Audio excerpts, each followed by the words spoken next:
we're finally ready to get to the Beinani. We've been beating around the bush, getting closer and closer and closer and closer. We finally gotten to the point of the Tanya, the Beinani. The Alter Rebbe wrote to Tanya to speak to the Beinani. Of course, the Beinani to whom the Alter Rebbe is speaking is not the Beinani from the Gemara, from the Talmud, because the Beinani from the Gemara is a 50-50, 50% mitzvah, 50% avedis.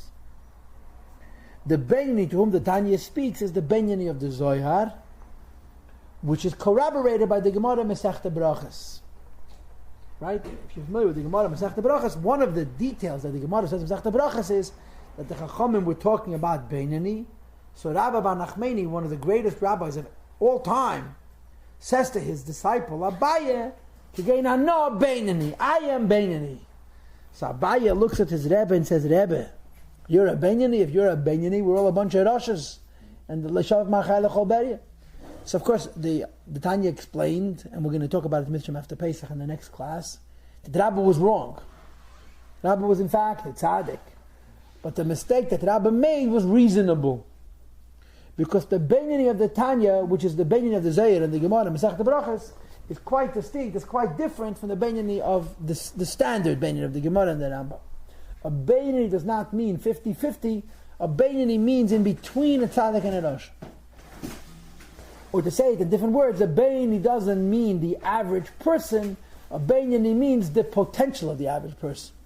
And there's considerable difference between where average people are and where average people could be. I always tell the story that I was once in an esrog shop, and the seller of the esrogim was talking about prices on an esrog. An esrog for $50, and an esrog for $100. He says, an average esrog costs $300, but I have exactly 2 average customers. 2 average customers. So a Beinani is average, but what's average? Average is not taking a cross-section of a population and seeing what the center is, the median is. A Beinani is saying, look at the possibilities of people, and the Beinani talks about the possibility of the average person. Now, the last 2 weeks, we talked about the Rasha, first Tzaddik and Rasha. And we gave each one a definition. We created our own definitions. We defined Tzaddik as an inspired person. And we defined the Rasha as a compromised person. What is the meaning of inspired? Inspired means he's always on fire, he's always hot, always warm, with Avas Hashem, for feelings for the Eibishter. When a person is inspired, they're so connected to the Eibishter, the idea of making a mistake, the idea of falling out is not possible. When you're inspired, you're in love with Yiddishkeit. When you're in love with Yiddishkeit, you don't make any mistakes. The Rosh is a compromised person. What is a compromised person? Compromise means, first of all, he's not inspired. The Rosh is an uninspired person. He lacks that passion. And second of all, because he lacks that passion, he is given into weakness. We call that sin. How often? It doesn't really matter. Whether it's often or it's not often, whether it's many times or it's even one time, the definition of a Rosh is not an evil man. In the Talmudic definition of Rosh, where you're more than 50% evil actions, you're a bad person. In the language of the Rosh, Tanya, which is based on the Zohar, a Rosh is not a bad person. A Rosh is a person who's given into weakness. And last week we spent the class talking about this. If you remember last week, we talked about the idea of Bittul HaTaiva. That in order to not be a Rosh, realistically speaking, it's not enough not to sin. You have to become a master over temptation. Not just sin, temptation. You have to be able to control the human impulse to be tempted by things and to be drawn to things and to become weak to things. Because temptation, even kosher temptation, weakens us, and the weakness that comes along with kosher temptation will eventually devalue, de-accelerate into temptation which is not allowed. So to be not compromised, you have to be incredibly disciplined. And now we get to the Beinani. The Beinani is in between the Tzaddik and the Rasha, namely, the Beinani is not inspired like the Tzaddik, but he's not compromised like the Rasha. He doesn't have the passions of the Tzaddik, on the one hand, but he doesn't have the weakness that defines the Rasha, the weakness which ultimately translates practically into weakness. To sin, the Beinoni doesn't have. In simple words, the Beinoni never sins. He wants to, he'd like to, but he doesn't. And to be realistic, to want to sin and not sin, it's simply not enough not to do it. You need a certain kind of inner fortitude, an inner strength. And that inner strength ultimately comes from discipline. Discipline, not just about not sinning, but disciplining, but by mastering the whole phenomena of temptation, the whole idea of bittul hataiva. I explained this to you at length last week. Chassidim would refuse to permit themselves something which gave them pleasure, even though it's completely kosher, simply because it gave them pleasure. And the philosophy behind it was, this was the way of breaking the weakness associated with temptation. And when you break the weakness associated with temptation about kosher things, you've also broken the basic tendency of weakness associated with temptation about avedas, and you don't sin. There's no way to be a Beinoni without that discipline. So this is this week's discussion. With Hashem's help, we're starting the Beinoni discussion. Rest assured, we're not finishing it tonight, because the Tanya is the book of the Beinoni. So we spent one class on Tzaddik, one class on Rasha. We're probably going to spend a half dozen classes on Beinoni, or approximately that. We're going to be spending some time, because there's different types of Beinoni, different approaches to Beinoni, different aspects to Beinoni, and so forth. But tonight we're introducing Beinoni. The Beinoni is an individual who we are calling not inspired but not compromised. The Tzaddik is inspired, he's full of feelings for the Eibishter. The Rasha is compromised, that means he's weak to the point where he doesn't control himself. The Tzaddik is not inspired, but he controls himself. And the Beinoni, is not inspired, but he successfully controls himself 100% of the time. And of course, as the Tanya evolves, the next many chapters, we're going to encounter a number of different types of Beinoni. And we're actually going to encounter different techniques to Beinoni, or different approaches to this level. But now we're not into specifics, but into levels and into aspects and into techniques. Tonight we're talking the basic issue. And the simple way for me to describe to you the Beinoni is by using the mashal, the analog that I've used several times in the past, of the rich man and the poor man. You've heard this from me many times, and tonight it's appropriate. Tonight is the night for it. It's very apropos. What's the mashal of the rich man and the poor man? The mashal of the rich man and poor man is as follows. A rich man has a shed full of wood. And every few days he takes his log cart out into the shed which is behind his house, and he loads it up with 30 or 40 or 50 logs. He wheels it back into his house, and he puts it next to his fireplace. The fireplace is always burning. There's always embers. And whenever he feels that the house is a little bit chilly, he opens up the grate, he throws in a couple of logs. The fire, he stokes the fire with his poker. The flames start to rise. The wood catches fire, and the room gets nice and comfy. An hour passes, 2 hours passes, the room starts to cool off again. He opens up the grate, he shoves in a couple of logs and shit. Because his supply of fuel is adequate. A poor person doesn't have a shed, he doesn't have a log cart, he doesn't have comforts. He's a survivor. So when he has his wood, where does he get the wood? He goes and he collects it. Some of his wood is dry and good for fuel. Some of it is rotted, some of it is moist, some of it is wormy. His supply of wood is whatever he can collect. And some of his wood is not even dead, some of it is still moist because it's still living. When he wants to make a fire, he has a problem. His problem is, A, he doesn't have sufficient fuel. And when you don't have enough fuel, you have to keep the house warm for 24 hours a day. By midday, 6 hours into his day, he'll be out of fuel, he's going to freeze. B, the quality of his fuel is deficient, it's compromised. So he takes a whole different approach. The approach is he starts up his fire in the morning, and he puts all of his fuel in the fire at once, so that the wood has a chance to dry, and that the house has a chance to become exceedingly hot. Very, very, very hot. And what happens is, in the morning, an hour after he's lit his fire, the home is so hot it's pushed unbearable.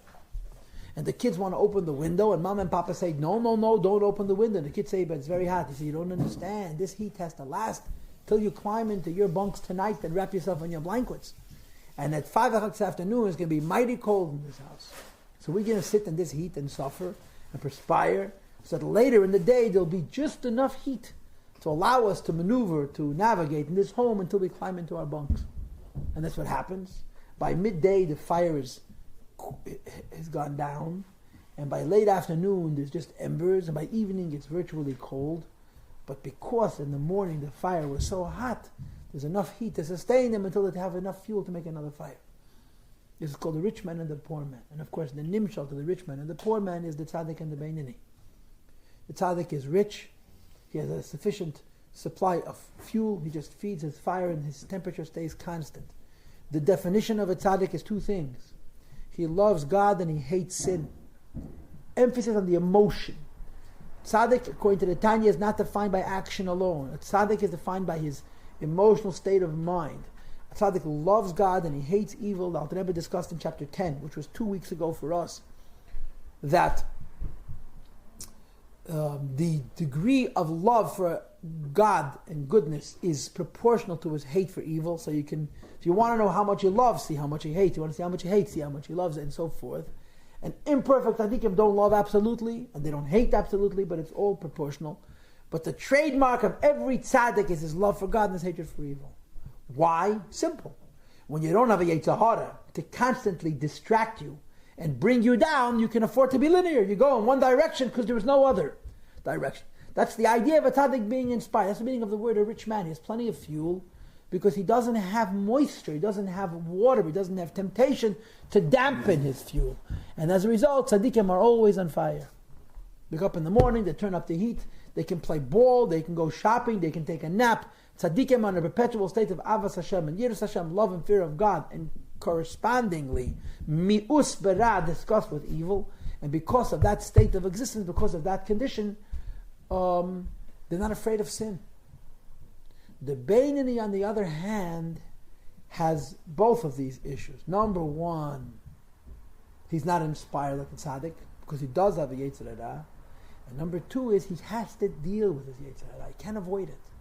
And the reality of life, you have to eat food, and you have to sleep, and you have to work, and you have to live in the real world. The beinoni cannot avoid the yetzer hara by sitting the whole day and the whole night in the Beis Medrash. It's a deal with the real world. So the beinoni, therefore, takes a different approach. And the life of the beinoni, I suppose, we could define it as a boom and bust. He invests so much in his davening. To a beinoni, davening is perhaps more important than to a tzaddik.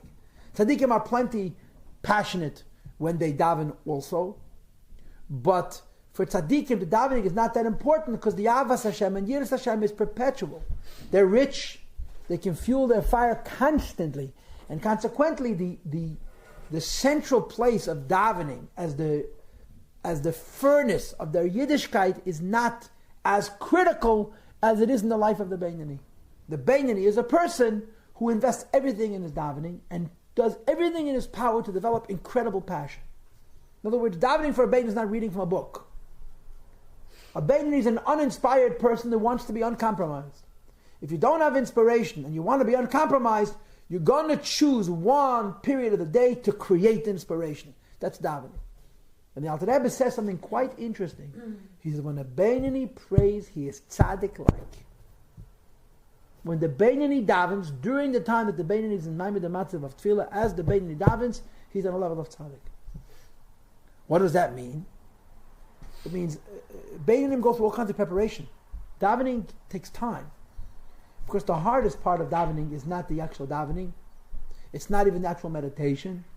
It's the stopping everything else. The biggest problem we have in our lives is that there's so much going on, we cannot stop and refocus.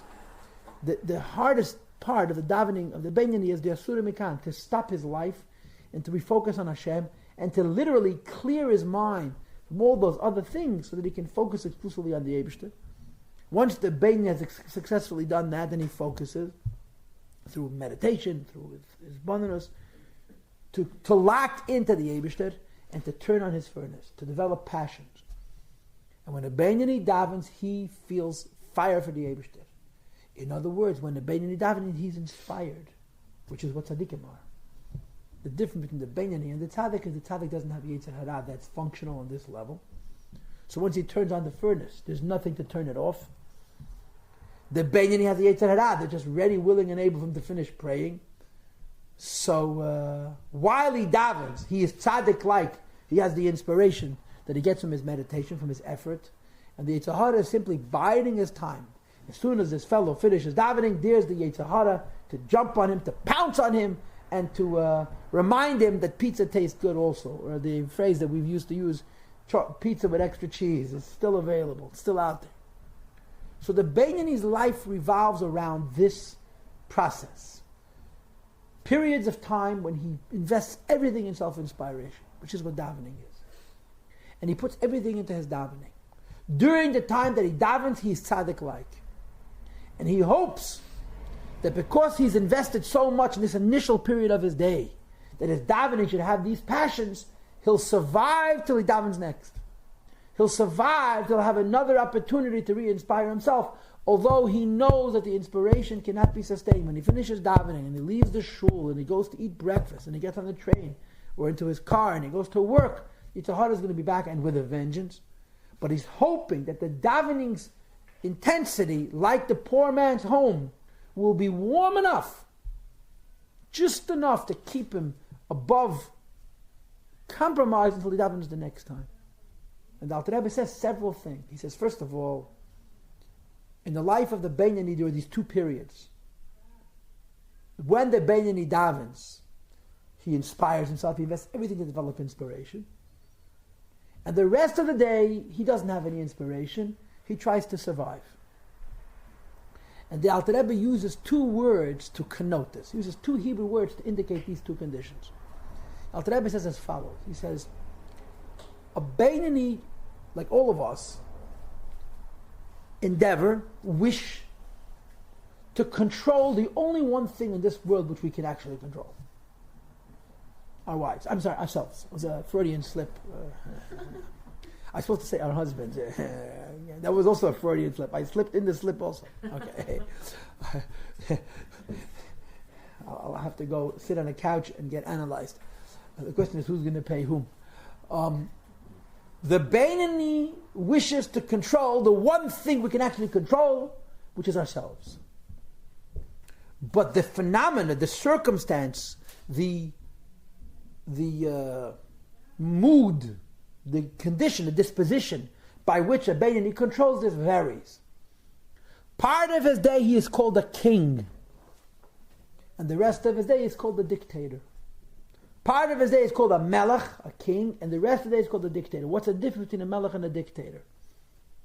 A melech, a king, al pi Torah is a malchusei beratzon. A king is somebody we choose to follow. We desire the king. We love the king. We crown the king. And we want to follow him. A dictator is a bully. He pushes us around. Says the Alter Rebbe, the Beinani's life is defined by this variant of Melech Moshel, king dictator. Tzaddikim are always kings. The Rosh is compromised, so he's really never a king. Like I heard one of my colleagues say once, the opposite of Melech is Lemech. Melech is a king, is Moyach, Leiv, Kavod, brain, heart, and the lower third of the body. Lemech is Leiv, Moyach, Kavod. The heart comes before the mind, and you're a Lemech. Lemech means a shlamazel. That's what it means. In other words, it's a failure. It's not a successful person.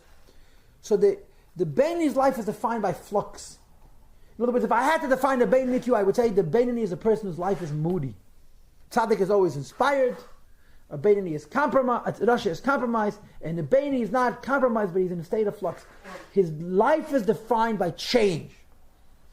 Certain periods of his life, he's tzaddik-like when he's a king over himself, and for the remainder of the time, he's not a king over himself. He simply dictates himself. He forces himself.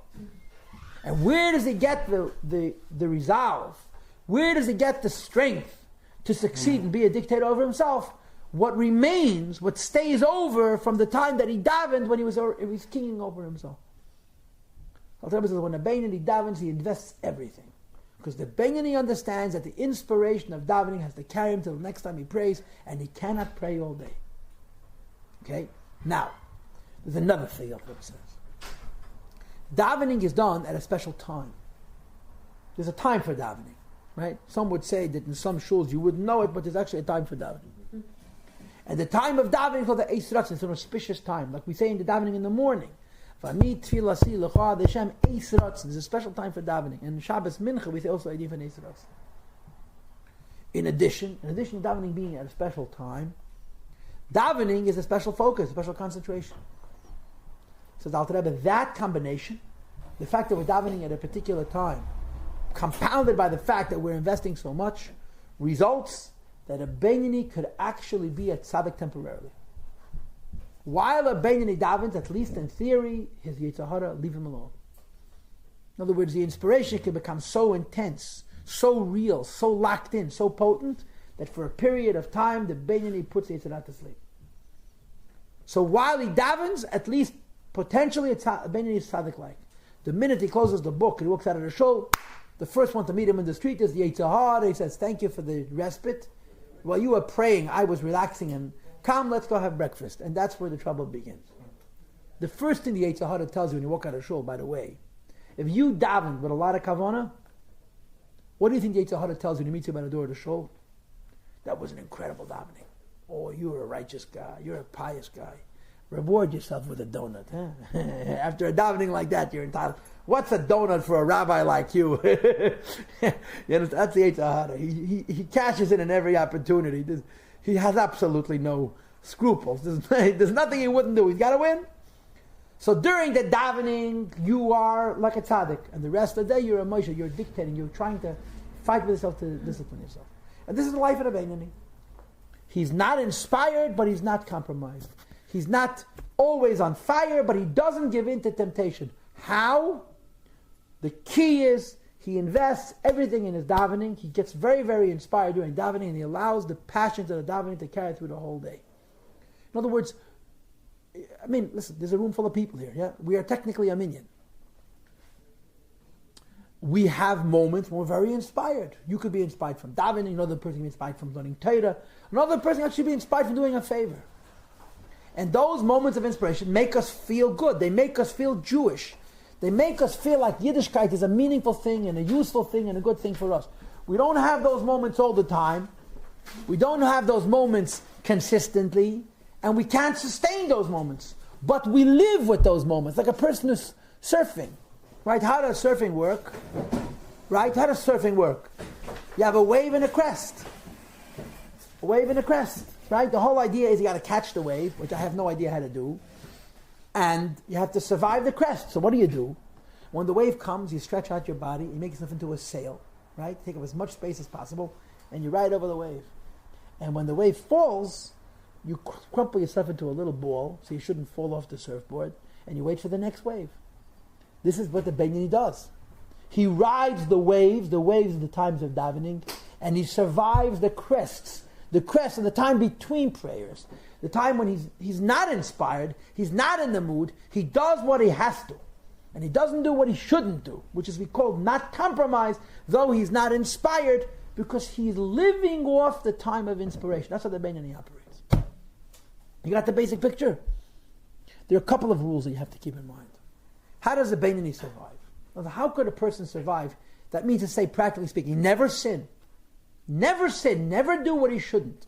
Or to say it more correctly, never do what he doesn't want to. I mean, sin is a religious idea. And it is a religious idea. God gave us mitzvahs. God gave us avedas. But it's not like we don't care. Sin is not something which is going to make us be disappointing to the Eibishter. Sin is something which makes us disappointed with ourselves. Nobody likes to fail. When you say to yourself, you're going to do this, and you don't do it, you feel terrible. When you say to yourself, I'm not going to do that, and you do it, you feel rotten. Sin is weakness. And the Beinoni is never weak. He's not always strong, but he's never weak. He's not always inspired, but he carries the inspiration of the time of davening through the harder moments of his life. Bottom line is, he's a dictator. He controls himself. And the Alter Rebbe gives us a couple of things to think about as a way of explaining how this works. And the key is a Zohar. The key is a Zohar. There's a statement in the Zohar that says, quote, the mind governs the heart from birth and by nature. The nature of a person, and if you don't mind my candor, the nature of the person means the animal soul of a person, is designed by God that the mind should rule the heart. Moyach shalat al halev, the mind rules over the heart, b'tuldase, from birth, v'teva yitrasi, and the nature with which we were formed. Yitzira means the way the Eibishter made us, which means even the Yetzer Hara of a Jew at the moment we're born. The problem with the Yetzer Hara after we're born is that we make the Yetzer Hara, we out Yetzer Hara the Yetzer Hara. But at the moment we're born, Moyach shalat al halev, the mind rules over the heart. Sometimes the mind rules over the heart means the mind educates and inspires the heart. The heart should be full. And sometimes the mind rules over the heart, barely surviving. The heart is tempting, schlepping you in a different direction, and the brain says no. And you have the strength not to listen, not to give in to the heart, and that's a beinoni. But there are a couple of keys. The first key is not to sin the first time. Because weakness begats weakness. Or to say it in other words, your nature is not to sin until you sin the first time. After that, your nature's been compromised. Your natural discipline, your natural ability for self-control, welcome, it's been a while. Your natural ability to say to yourself no and to not do it, or say to yourself, I'm going to do it, and make yourself do it, become compromised. The nature of weakness is that it begats weakness. I don't have to tell you this, we all know it. So the key to the beinoni is not to sin the first time, because once the beinoni sins the first time, he's messed up his nature. He's messed up his animal soul. The idea that the mind rules over the heart, even when the heart is at its weakest, that your brain says to your heart, don't do this, or do this, even though you're not in the mood at all, and you listen to your brain, is predicated on the assumption that your nature is as pure as it was the way God created you. Sin compromises the nature. And when a person sins, you cannot employ moyach shalat al halev, mind ruling over the heart, until you correct the sin. We call that tshuva, as Alter Rebbe is going to mention in chapter 17. So the key to being a beinoni is not sinning the first time. As long as we don't compromise ourselves, practically speaking, as weak as we feel, the natural control of the mind over the heart is sufficient. So if you want to think about this in realistic psychological terms, you would say this. Everybody understands the concept of mind control. I don't mean it in a psychic way. I mean it in a psychological way. Everybody understands the idea that I can tell myself to do something and I can do it. I can tell myself not to do stuff. But if I am a repeat offender, if I am a chronically weak person, if I've told myself 10 times to do things and I have not seen it through, chances of me seeing it through now are virtually nil. The idea that when my brain tells me I listen is predicated on the assumption that I haven't been weak in the past. And if I've been weak in the past, I have to first fortify that weakness before this nature that my brain can tell me what to do when I listen can be effective. That's the first note. Okay, moyach shalat al halev again means my brain during davening inspires my heart, teaches my heart. And for the remainder of the day, it disciplines and controls my heart. The key to the effectiveness of this zohar is number one, never sinning, not sinning the first time. And if you do, you got to fix it. And number two, it works especially when it comes to Yiddishkeit. In other words, the idea that my brain tells my heart what to do could work for an exercise regimen. It could work for a very, very, very severe training that a person is doing for something very intense, very excessive, very precise, and very exact. But it especially is effective when it comes to Yiddishkeit. In other words, my brain can tell my heart, run another mile. My brain can tell my heart, don't lay down and go to sleep. But when it comes to Yiddishkeit, the effectiveness of the rule of the brain over the heart is extra effective. Why? Two reasons. The first reason is as follows. There's an argument made in the Tanya, which is a uniquely Tanyaic position. Maybe Kabbalah would agree with this, but there's a certain amount of classic approach. The Tanya says, and you'll see it in chapter 29, which will be in about 29 classes from now, that good and evil are like light and darkness. The good inclination, the evil inclination are like light and darkness. Now, tell it to pleasure seekers. It's a hard, it seems quite real. But this is a position that the Rebbe establishes, that evil is darkness. What does darkness mean? It exists when there's no light.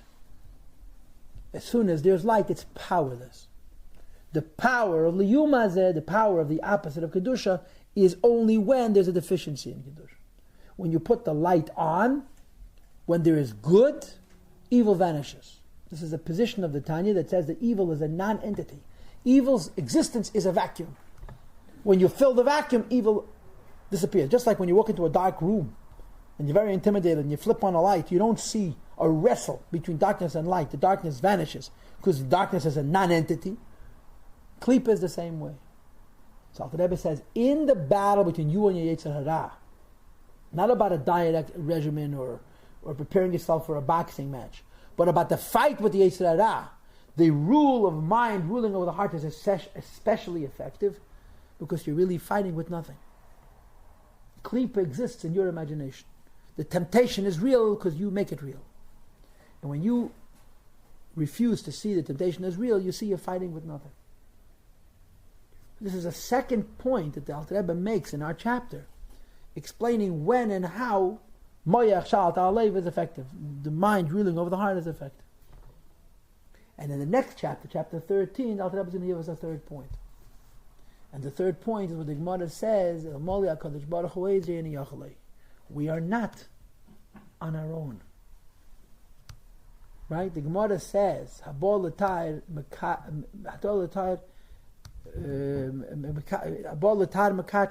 you try to serve the Eibush helps you.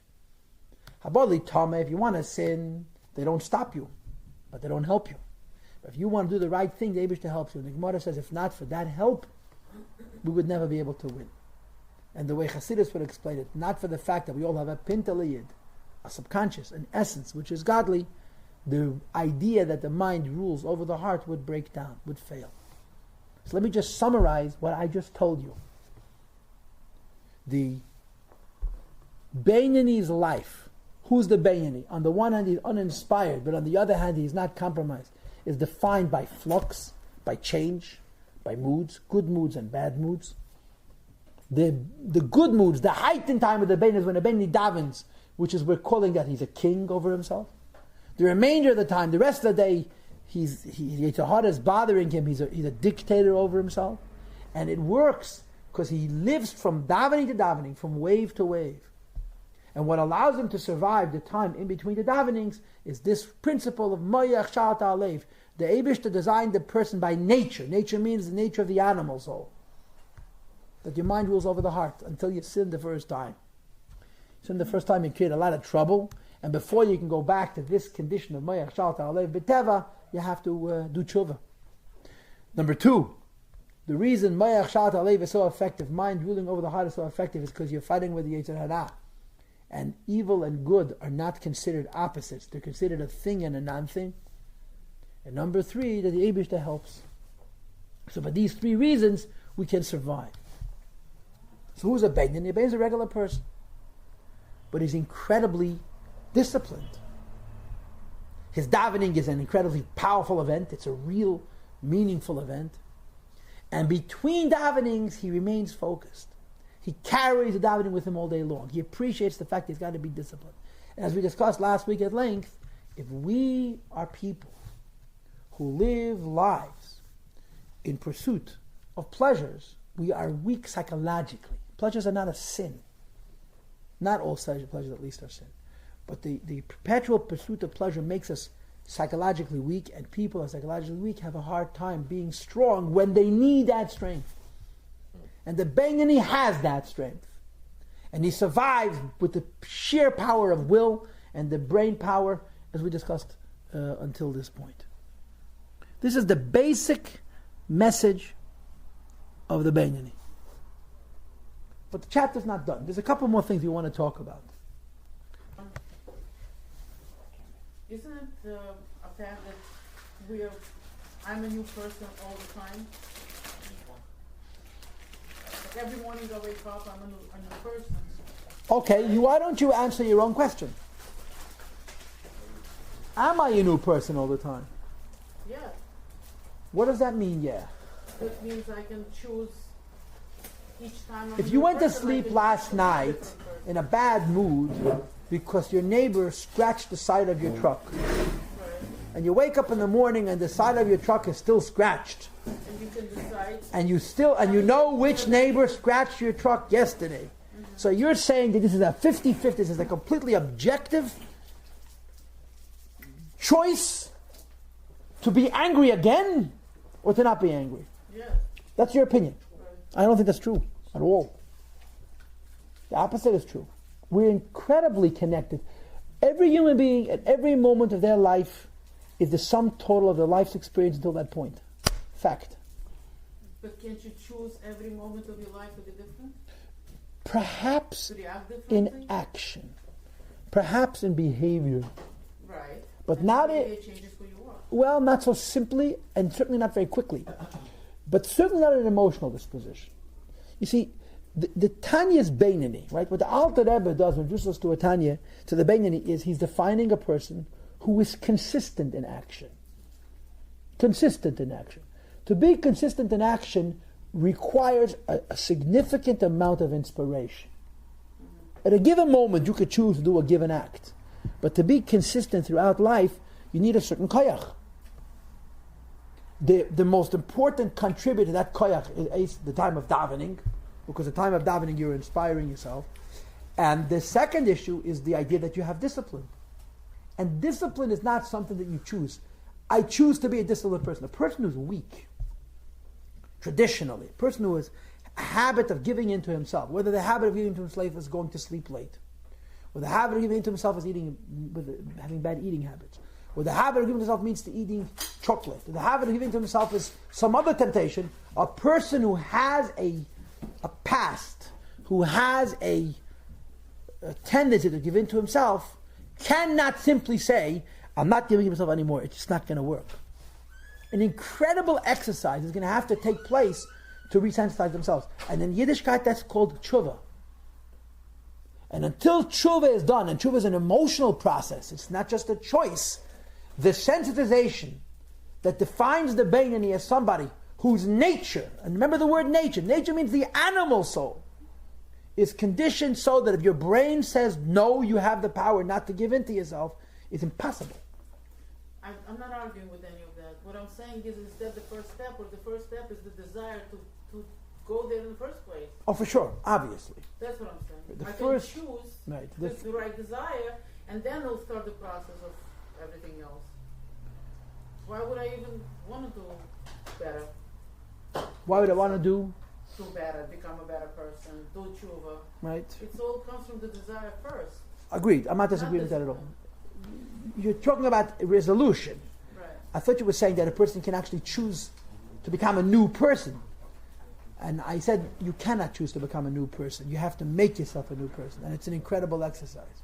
Well, the first step is the desire. Will, right? I agree, Right. sure, of course. You mentioned earlier that the tzaddik is defined by his love and fear, love of Hashem and hatred of evil. Right. But couldn't you also say that the Beinani is also has a love of Hashem as well, and maybe love and fear more than hatred for evil? But certainly, I would think there's a component of that in the Beinani, this love of Hashem to want to enable him to be consistent. If the Beinani loved Hashem, and even if the Beinani did not love Hashem, if he feared God, Right. he wouldn't sin. Simple. Right. But that's what. But he can. The Alter Rebbe said. You know why he can? Because he's not always in love with God. He's not always afraid.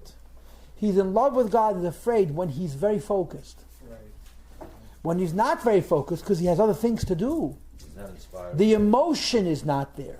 The will is there, but the emotion is not there. And when the emotion is not there, the temptation is... But isn't that the Alter Rebbe says that the key to preventing one from doing an avera is the fear of Hashem. It's Chapter developed- 41. But the fear of Hashem, though, discussed in chapter 41, is also discussed as a discipline. It's not necessarily an emotion. And therefore, the Beinani constantly struggles with the Yetzer Hara, Yeah. the temptation. If you actually had emotional disposition towards God, whether it's a love for God, even a fear of evil, you would never sin. If you were actually afraid of evil, you walk out onto the avenue, and a car is moving at 60 miles an hour, and you visualize yourself walking into that car and your body trembles with fear of the consequences, if you were afraid of an Aveda like that, you would have no trouble. But it's like a degree, though, isn't it? It's not. It's either you have it or you don't. Sometimes you have it and sometimes you don't. Tzaddikim have it all the time because they don't have the Yetzer Hara. Right, but I'm saying my fear of Hashem is sort of diminished because I have a Yetzer Hara that's at work. It's more than diminished. It's more than diminished. It's alternated. The two Yetzarim work, they're trying to occupy the same space. And it's not only behavioral space, it's emotional space. And emotionally, you either have one feeling or a different feeling. And the fact that you have Yetzer Hara means that the emotions of the Yetzer Hara fill you for certain periods of the day. And during those times, not only you don't fear God, you're tempted. Right. And the decision to take to the Yetzer Hara no requires a lot of self-control, a lot of discipline. Moyach Shal Talalei. And Moyach Shal Talalei is not simply saying, I won't do it. It's the power to listen to your Moyach. Now there are several points that I want to say in conclusion of this Pedic. The Alter Rebbe gives a number of little things for us to consider. He said this: number one, a Beinoni doesn't sin. For a Beinoni not to sin, he needs a certain amount of discipline. As I explained to you last week, for a person not to sin, and to have the necessary discipline not to sin, they need to be a person who doesn't only control themselves from sinning, they need to be a person who controls themselves from temptation. And temptation and sin are not identical. You understand that, right? Because not every temptation is a sin, but every temptation is a weakness. Kosher is not a sin. What's permitted is not a crime, but it's weakness. And for a Beinoni to have the strength not to sin, he has to master not just his tendency to sin, he has to master his tendency to temptation. So Alter Rebbe says, a Beinoni is a person who likes temptation. It's kosher, I want to, it's permitted, why not? And the Beinoni in his emotional self, in his animal self, is tempted by temptation. Temptation, I mean what's permitted. And he actually contemplates doing it. He actually wants to indulge in temptation. He just tells himself no. In other words, his emotions, his heart, his desires are not just hypothetical and theoretical. His desires are, this is permitted, I lust it, I want to have it. But the Beinoni says to himself, if I am going to be sufficiently disciplined, that I'm going to be able to control myself, I have to control my temptation, even if temptation is permitted. So when it comes to permitted temptations, the Alter Rebbe says, the Beinoni lusts, he wants, he thinks about doing it in practical terms, but he stops himself. He stops himself because he knows that if he gives into temptation, he becomes weak. When he becomes weak, he doesn't have the power to control himself when it comes to sin. That's number one. Number two, the Beinoni is also tempted by sin. And there's a very, very big difference between being tempted by temptation and being tempted by sin. Temptation means it's kosher, but it comes from my animal self, it comes from my weak self. Sin means God said no, metadnish, it's not allowed. So Alter Rebbe says, when it comes to sin, the Beinoni is tempted. The Beinoni is tempted. But he never contemplates it practically. In other words, it can cross the mind of the Beinoni to indulge in a certain sin. But the Beinoni would never entertain that sin as a practical thing. Never think, I'd like to do it, and think about doing it, and not do it. He won't even go that far.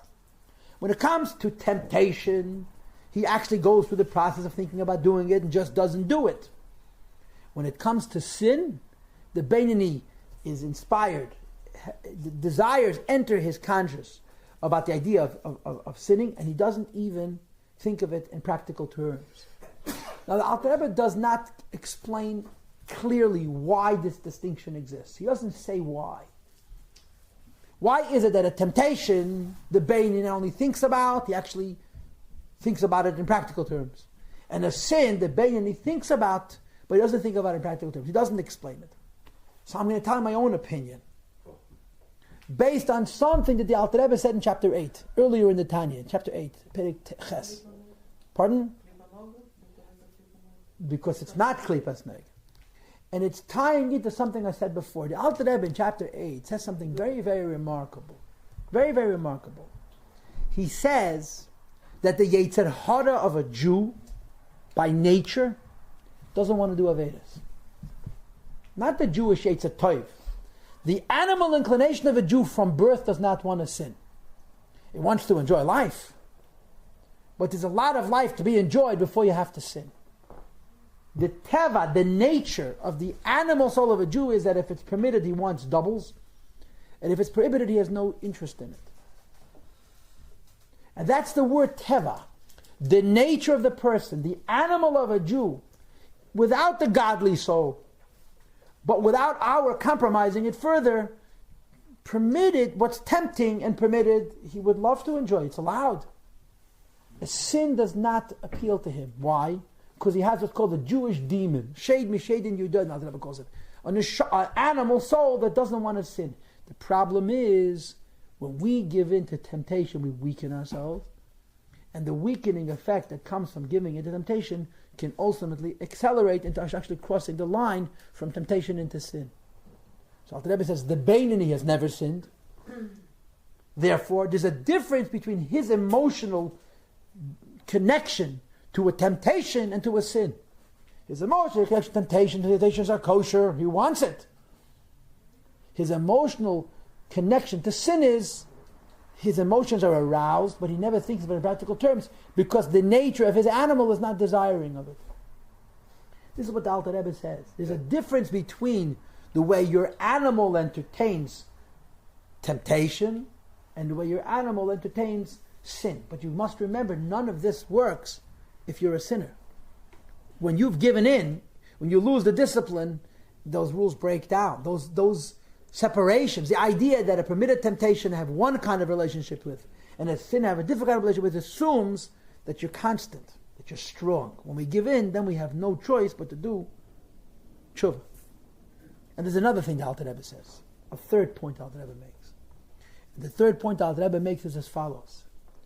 Fantasy itself can be a sin. Fantasy itself can be a sin. Just like there's a sin in behavior, and there's a sin with words, there can be a sin with fantasy. If you get a thought in your mind which is halachically inappropriate, not permitted, you can't help that. Why can't you help it? Because you have no control over your subconscious. Tzaddikim, because they're inspired, have some control of the subconscious, even if they're not perfect tzaddikim. In other words, they don't get thoughts of sin because they're so busy with the Eibush that the thoughts of sin are not interested, not issues to them. But the Beinoni, at least when he's not davening, most of the day is uninspired, so thoughts of sin enter into his mind. If the Beinoni becomes aware that he has in his conscious a thought about sin, and he continues to think it, the fantasy itself constitutes a sin. So Alter Rebbe says, just as a Beinoni shouldn't give in to acting on his temptations, and just as a Beinoni shouldn't give in to thinking about acting on temptation for sin, the Beinoni is not allowed to perpetuate the fantasy. If it's a prohibited fantasy, if it's a thought which a Jew is not allowed to think, the moment the Beinoni becomes aware that it's in his mind, he has to push it away. Those are three separate points. The differences are very small, but they're three separate points. The first point is the Beinoni's relationship to temptation. Temptation is not a sin, it's just weakness. The second is the Beinoni's relationship to sin, thinking about a sin vis-a-vis doing it. And the third is the very fantasy of sin can be a sin in itself. And the Beinoni deals with all of these issues in different ways. Temptations, the Beinoni thinks about doing it but doesn't. Sin, he doesn't even think about doing it. And when the Beinoni becomes aware that there's a negative fantasy in his mind, he has to push it out right away. And this is something which is very, very important. If you sit and think about something you're not supposed to think about for a long time, you shouldn't be surprised that you have no control when it comes to doing it. Like I've mentioned to you many times, in Chassidus, they bring a very interesting Rambam. Moyach Shalat Alev is a Zoya. Mind ruling over the heart is a Zoya. Right? And the idea of Moyach Shalat Alev, as I explained to you, has the two conditions I outlined before. During davening, you're a king, and for the remainder of the day, you're a prince. A dictator. Prince, yeah. A slave. So the Rebbe, Chassidus brings that Rambam. which is be'emes an amazing Rambam. What's the Rambam Paskins La'alocha? The Rambam says that when a soldier goes to a front, he shouldn't be afraid. When a soldier goes to a front, he shouldn't be afraid. Just based on a pasuk. Now, telling a soldier who's going to a front not to be afraid is like walking across a highway with cars whizzing by 60 miles an hour and being sure everything's going to be fine. It's ridiculous. In war, two things happen. One kills or is killed. You know, some soldiers wish they'll get wounded. So they're at least one thing, they're not dead. War is a zone of death. Rambam says it's a lav da'erais, it's a biblical prohibition. A soldier at war is not allowed to be afraid. And the Rambam says, how can you tell a person not to be afraid if he's going into a war zone? Doesn't make any sense. Rambam asks the question. And the Rambam gives the answer. You cannot control your emotions, says Rambam. But you can control your thoughts. If you think thoughts of fear, you will be afraid. If you don't allow yourself to think thoughts of fear, you will quiet the fear. Now understand, when you walk onto a battlefield, you don't have to meditate on the fact that this is scary. It's guttural, it's instinct, it's called the old part of the brain. The very core of a living thing is to flee from danger. So when you come into a battlefield, and of course the whole business of a soldier is the discipline not to run away. That's what soldiers do. They're disciplined to stand there and take it. That's what makes a successful army. There's so much to be afraid of. But fear is perpetuated by the thought of fear. And fear can be quieted by the refusal to think. So Rambam says you have to not allow yourself to think. Don't allow yourself to think. Rambam says you should forget about your wife. You should forget about your family. You should forget about your business. You should lean on God and trust in Him, and in effect turn off your brain. Because if you think, you'll literally immobilize yourself. You'll be able to function. So the Rambam teaches us moyach shalta alev in a battlefield, which is the most extreme circumstance imaginable. And this is what the Beinoni does. The Beinoni deals with his emotions by dealing with his thoughts. You cannot control your emotions unless you're a tzaddik. But you can redirect your emotions by saying to yourself, this fantasy, this thought, I will not think. And there's one last point in the Pedic, one last idea mentioned in chapter 12, which is the most realistic and the one none of us want to hear. And that is that part of being a Beinoni is also Bein Adam L'Chaverei. The Beinoni is an uninspired person, but he's not a compromised person. I mean to say he's not always in love with the Eibishter, but he doesn't allow himself to sin. Guess what? How we treat other human beings is half of Judaism. It's not just Ben Adam L'Makom. It's Ben Adam L'Chaverei as well. How we relate to other people is also part of Yiddishkeit. And as everybody knows, the human nature is, it's a lot easier to be pious when it comes to God than it is to be pious when it comes to man. I remember the Rebbe once by Fabringen told a story. And he asked a question. He said this: I was the son of a Rav, the Rebbe said. I was the son of a rabbi. And as a consequence, I was privy to many dinei Torah. People came to the house always to have judgments. I was also privy to people coming into the house with shaylis and halach. So he said, as a child, I had a very great curiosity, he said. A man comes into my father with the lung of a cow. The lung of a cow is like a small car. It's huge. The lung of a cow. It weighs 150 pounds. It's massive. And he brings it into the Rav, and he shows the Rav the polyps, he shows the Rav the sirchis, and the Rav has to decide if it's kosher, if it's not kosher, and so forth. The Rav says treif. The man lost 10 ruble. That means say he lost $1,000. He walks out of the rabbi's house and doesn't say boo. That same man comes back 4 days later. He's in a dispute with his friend over 50 kopecks. A minuscule amount of money, relatively speaking. And the Rav paskins like the other fellow. And he's furious with the Rav, and he curses the Rav, and the rabbi is an Am Ha'aretz and doesn't know what he's doing, and he's not qualified to paskin.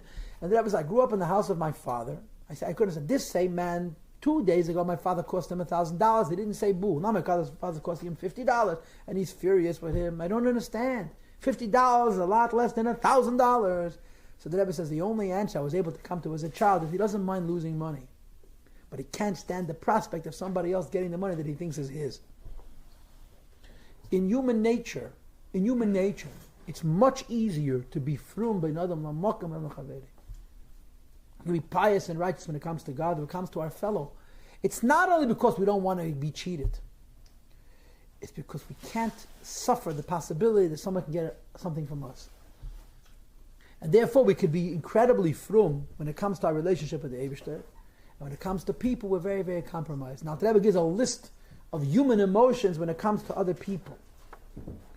Grudges, hatred, jealousy, anger, and I suppose jealousy of some sort. Kpeda, however you translate those words. These are emotions that are so a part of our lives. In Yiddish, the nicht verginnen. You have something, it was never mine, you have nothing to do with it. The very fact that you have and I don't have, I cannot tolerate the fact that you have. The human nature, when it comes to interpersonal relations with other people, is quite ugly. And the Alter Rebbe says the Beinoni is not just someone who's frum in his relationship with the Eibush, that a Beinoni is someone who's from a relationship with human beings. And part of that religiosity, part of that frumkeit, consists of the fact that we have to discipline ourselves in our relationships with other people.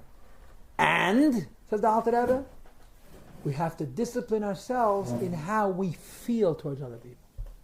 So if at a particular moment in your life you're suddenly filled with jealousy, or hatred, or anger, or a grudge, justified or unjustified, the same discipline that the Beinoni employs, with the same flux, with the same Melech and Moshe we discussed before, the same boom and bust, the same wave and crest that we discussed earlier, is necessary in the relationship between a person and another person. When you find yourself being jealous, when you find yourself being hateful, the same Eibishter who said don't sin, said don't think and feel these feelings. And the same Eibishter who says that it's a sin to indulge in a fantasy, says it's a sin to indulge in thoughts and emotions of hatred. So just as the Beinoni would push aside the thought of sin, the fantasy of sin, because A, the fantasy itself could be a sin, and B, it could bring to a sin, the same is true in our relationships with other people. So obviously we're not going to act on that hatred, we're not going to act on that jealousy, we're not going to act on that grudge, because that would be a sin on a gross level, on a self-effacing level. But we don't even permit ourselves to think and feel those thoughts and feelings. And again, you remember, a Beinoni cannot control his feelings. He can control his thoughts. And by controlling his thoughts, he can indirectly control his feelings. How do you control thoughts? By changing them. How do you stop thinking about something? By changing them. By replacing them. It keeps coming back all the time. So you keep replacing it. It's practice. I want to tell you what I tell my Talmidim. My Talmidim come to me with questions. Say, I get into these ruts where I have no control of myself. I say, take out a Tillim and say 10 kapitlach Tillim out loud. The reason you want to say it out loud is because you want to create a different emotion. Because the only way to change the thought ultimately is to quiet not the thought but the feeling behind it. The reason you have a problem changing thoughts, it's not the thought, the emotion. It's the emotion. It's the feeling that so you start thinking a Mishnah, and 2 seconds later you're back to those feelings. So the truth is, you could change your thoughts. Force yourself to think a Mishnayos for 5 minutes, 10 minutes, the emotions will subside. If you cannot, Zog Tilm Heichafakol, say Tilm loud, replace that emotion with a positive emotion, and the thoughts will pass also. also. Understand what you say? Even if, of course, Tilm is wonderful. They say, and what if the emotion is still stronger? The thought is still stronger than that? Zog noch a paar Kapitel Tilm. And remember, I understand. I understand not only because you're telling it to me, but because I know a person pretty well who has the same kind of issues that you have. I just don't want to mention his name because it may be a little personal. Yeah, this is life. Avodas Hashem is not easy. It's possible, but it's not easy. It was never meant to be easy. And then the Alter Rebbe finishes the Perek with a final point. And the final point is, he says, when you have a relationship with people who have in fact wronged you, and you are upset at them, as a Beinoni, moyach shalta alev, first of all means you don't think those negative thoughts against them. And second of all, you're goyim l'chayavim tevis. behave towards them precisely the opposite as they behave towards you. Like Yosef and his brothers, says the Alter Rebbe. We all know what Yosef's brothers did to Yosef, and we all know about Yosef's reaction. The Torah tells us that when Yosef's brothers, when Yosef Yankov Avinu passes away, and Yosef HaTzadik, Yosef's brothers were afraid that now Yosef is going to take revenge. So they came to Yosef and they lied. Why did they lie? Because Yankov Avinu never thought for a moment that Yosef would take revenge. It didn't cross his mind. But now that Yankov had passed away, the brothers were afraid that Yankov would take revenge. Yosef would take revenge. So they sent shluchim, emissaries. And they said to Yosef, to the shluchim, Kai tziva avicha lifnei meisei leimer. Avicha tziva lifnei meisei. Your father commanded before he died such and such. And he says, Anna sono pesha achecha chatasim kirag malucha. Forgive your brothers. Yankov had never said it because it had never crossed Yankov Avinu's mind. Then it says the brothers came themselves and they cried to Yosef HaTzadik. He never died. Says the pasuk, Vayev Yosef b'dabra mita. Yosef was crying. He was crying about the accusation. He was crying about the fact that he suspected himself. The Rebbe finished the Perek by saying the status of a Beinani isn't only that he doesn't think the negative thoughts as another person, but he repays evil with good. I guess Yosef was a tzaddik gomer, a tzaddik b'nei aliyah. The Alter Rebbe says, "Ligmal lilmeid mi Yosef v'mechav," to learn from Yosef tzaddik. Yosef was on a little bit of a different madrega, and the people who wronged us didn't sell us into slavery either. Yosef had a bit of a bigger grudge. Okay. Anyway, in conclusion, we can all admit that being a Benyani is quite a trip, quite a test. Okay. A question. Are we not supposed to hate anybody or Hate evil. evil? Yeah, let's say. And what defines evil? What defines your pale? Define who we're supposed to love and who we're supposed to hate. We're going to get to chapter 32 in Tanya in about 30 weeks. So I'm going to ask you to go home, take out a Tanya in English and in Russian, whichever works for you, and read the second half of the chapter. 32. 32. Perek Lev.